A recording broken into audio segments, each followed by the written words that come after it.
వాళ్ళ బ్రదర్ ఢిల్లీశ్వరరావు ఉన్నారు. ఆయనకి తండ్రి లాంటి వారు. ఆయనతో కూడా ఒకసారి మాట్లాడి ప్రయత్నం చేద్దాం. ఏదైతే ఢిల్లీశ్వరరావు గారు కూడా మనతో పాటు ఉన్నారో ఆయన బ్రదర్ రాంప్రసాద్ కూడా ఫోన్‌లో మాట్లాడారు. ఏదైతే చివరిసారిగా అస్థికలు తేవడానికి కూడా అవకాశం కల్పించట్లేదని చెప్పిన పరిస్థితి కనిపిస్తుంది. ఒకసారి ఈ యొక్క మొత్తం ఈ 7 రోజులు జరిగిన అసలు ఏం జరిగింది? ఏంటి? కేశవరావు బ్రదర్ ఢిల్లీశ్వరరావు కూడా మాట్లాడే ప్రయత్నం చేద్దాం. సార్ నమస్తే సార్.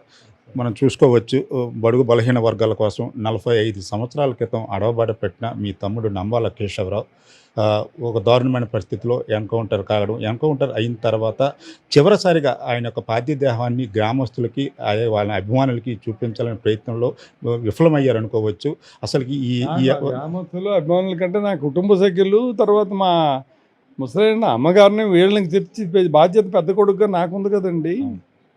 అది మేము చేయాలి కదా. వీళ్ళందరూ కదా మా వదిన గారు, వీళ్ళందరూ మా రిలేషన్స్ మధ్యలో అందరూ ఇప్పుడు. సో అంచేత మీరు మా కుటుంబ సభ్యులకి ముందు నేను ఒక ఇక్కడ తెచ్చుకోలేని పరిస్థితుల్లో నిస్సహాయకుడిగా దోషిగా ఉన్నాను కదా. అది ప్రాబ్లం. అంటే ఎంతోమంది గతంలో కూడా ఈ యొక్క అడవబాట పెట్టిన వాళ్ళు మరణించినప్పుడు వాళ్ళ యొక్క బాధ్య దేహాలను అప్పచెప్పిన పరిస్థితి ఉంటుంది. తీవ్రవాదులను సైతం మరణించిన తర్వాత ఎవరైనా వాళ్ళ కుటుంబ సభ్యులు ఇస్తే ఇచ్చే పరిస్థితి ఉంటుంది. అలాంటి రాజ్యాంగం కూడా మనకుంది. కానీ ఇవన్నీ ఉల్లంఘించి ఎవరూ లేరు, మేము అంత్యక్రియలు చేశామని నారాయణపూర్ జిల్లా ఎస్పీ చెప్పడంలో ఆంతర్యం ఏమిటంటారు? నేను చెప్పే కంటే మీకు అందరికీ బాగా తెలుసు. మీడియా కవరేజ్ చేస్తున్నారు. ఎంతమంది మా బ్రదర్ 2 రోజుల నుంచి అక్కడ ఉన్నాడు, ఎంతెంత ప్రయత్నాలు మేము చేస్తున్నాము. అంబులెన్స్ పెట్టి డీప్ ఫ్రీజర్ పెట్టుకొని ఇప్పుడు ఇస్తారు అనేది అన్ని ఫార్మాలిటీస్ ఇవ్వాలి. కోర్టు తాలూకా ఆర్డర్ కూడా వాళ్ళకి సర్వ్ చేస్తూ కష్టపడి ఇస్తాము, ఇవ్వండి అని కోరుకుంటూ వస్తున్నాము. కానీ వాళ్ళు నిన్నటి వరకు ఏం చెప్పారు? నిన్న మధ్యాహ్నం వరకు వాళ్ళు ఇవ్వమని ఎప్పుడూ చెప్పలేదు, కానీ ఇవ్వరు అంతే. నిన్న మధ్యాహ్నం ఎవరో కొంతమంది తెలుగు పోలీస్ ఆఫీసర్ని పిలిచి వాళ్ళ చేత ఇంటరాక్ట్ చేయించి చెప్పించారు. ఇదంతా కూడా ఈ పరిస్థితుల్లో మీకు ఇవ్వడం కాదండి, మీరే వచ్చి ఇక్కడ నుంచి మా వాళ్ళు దహన సంస్కారాలు చేస్తారు, మీరు ఇక్కడ ఉండండి, అది సరిపోతుంది అన్నట్టు అయితే మేము చాలా కోపంగా మా వాడు చెప్పాడు. మీరు దహన సంస్కారం చేయడం ఏంటండి అంటే, ఒక స్థితి మీద మనిషిని పెట్టిస్తే దహన సంస్కారం అయిపోయిందా? మాకు ఒక పద్ధతి, తర్వాత అక్కడ ఉన్నటువంటి మా రిలీజియస్ ప్రాక్టీసెస్ బట్టి మేము చేసుకోవాలి కదా. దాన్ని మన్నించకుండా మీరేమో మాకు చెప్పకుండా, కనీసం ఒక ఇన్ఫార్మ్ చేయకుండా మీరు చేశారు. కనీసం మీరు ఏం చేయదలుచుకున్నారు మాకు రాసివ్వండి, దాన్ని మీకు చెప్తాం మేము. ఇంచేది మేము కోర్టు ఆర్డర్ ఇచ్చాం కదా. మీ అడ్వకేట్ జనరల్కి కోర్టు డైరెక్ట్ చేసింది అది ఇచ్చినట్టు చేయమని చెప్పేసి బాడీసు. అడ్వకేట్ జనరల్ గారు ఒప్పుకున్నారు. ఏమని చెప్పారు? Court has said that without going into the merits of the case, we order to hand over the body to the relatives and let them do their final rights. This is the right అని court చెప్పింది. అది చెప్పిన తర్వాత కూడా మరి మీకు అది serve చేసిన తర్వాత ఆంధ్ర పోలీస్కి, మీకు ఛత్తీస్గఢ్కి చేసిన తర్వాత ఇప్పుడు మీరు దాన్నేమో బాడీని మీరు దానం చేసుకోవాలని చూస్తుంటే ఎలా అండి అని చెప్పి మేము అడిగాము. అది తప్పది. కోర్ట్ డైరెక్షన్ ఫాలో అయ్యి మాకు హ్యాండ్ ఓవర్ చేయండి, మేము పీస్ఫుల్గా తీసుకెళ్తాము.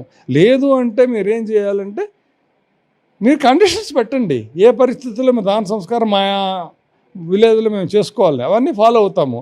అది కాకపోతే మీరే ఆ బాడీని తీసుకొచ్చి మాకు హ్యాండ్ ఓవర్ అక్కడే చేయండి, మీ ఎదురుగా మీరు ఉండండి, ఇంకా ప్రాబ్లమ్స్ లేకుండా మేము చూస్తాము, మా దాన సంస్కారం చేసుకున్న తర్వాత మీరేమో కావాలంటే తర్వాత కూడా మీరు కావాలంటే మీ పోలీసులు పెట్టుకోండి ఎవరినైనా, మేము బాగా చేస్తున్నామా లేదా అని చేసి ఏదైనా మేము ప్రాబ్లం క్రియేట్ చేస్తామా లేదా అని. అది మీరు ఫాలో అవ్వకుండా, కనీసం మాకేమో తీసుకున్న పరిస్థితి లేకుండా, ఫెసిలిటేట్ చేయకుండా, మాకు అక్కడ తీసుకెళ్ళనివ్వకుండా మీరు ఇప్పుడు క్లెయిమ్ చేసుకుంటూ ఏమంటున్నారు? ఇప్పుడు నిన్న మీరు ఇచ్చిన స్టేట్మెంట్లో ఇప్పుడు డిస్ఓన్డ్ అన్క్లెయిమ్డ్ బాడీస్ని వీఆర్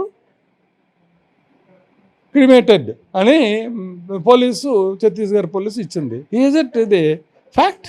మీరు జర్నలిస్టులు మీకు అందరికీ తెలుసు, ఎన్ని రోజుల నుంచి మా వాళ్ళు ఉంటున్నారు, అక్కడ చేస్తున్నారు, పద్ధతి ప్రకారంగా అడిగాము, అన్నీ చెప్పాము కదా.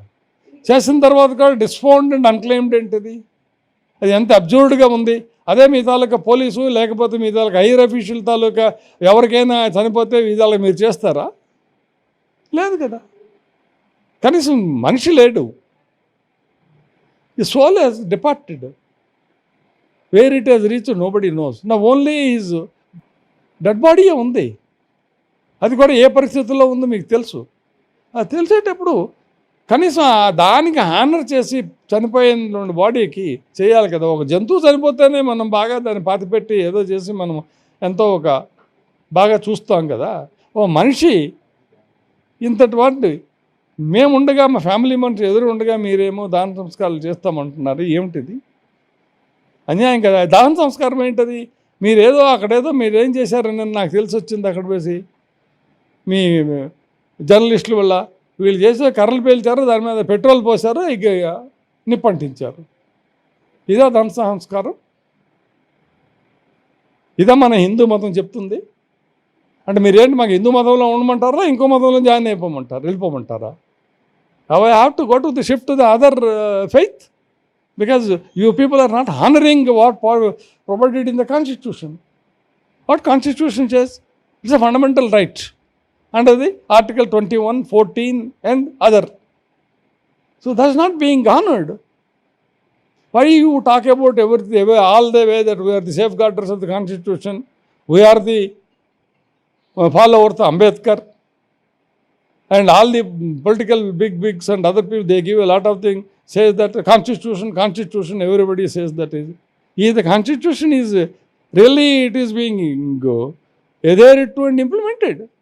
సార్, ఈ రాష్ట్ర ప్రభుత్వం ఎలాంటి సహకారాలు మీకు అందించింది ఈ విషయంలో?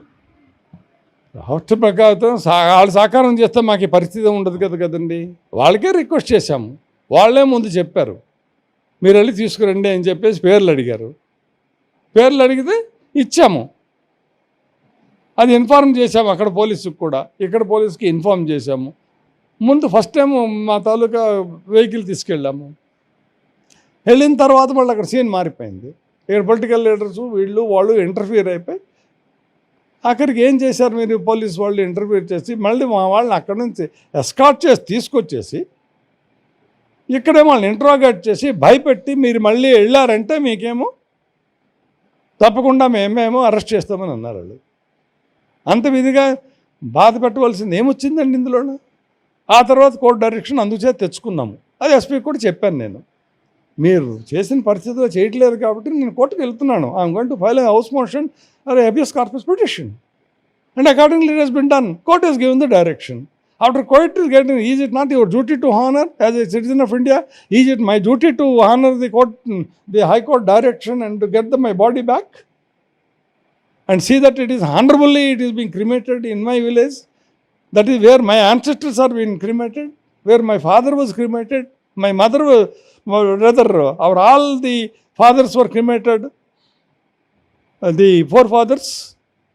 It's a sheer a threat on our constitution and our life, and you have done that unceremonious job in the name of wearing uniform and as a police. That's all.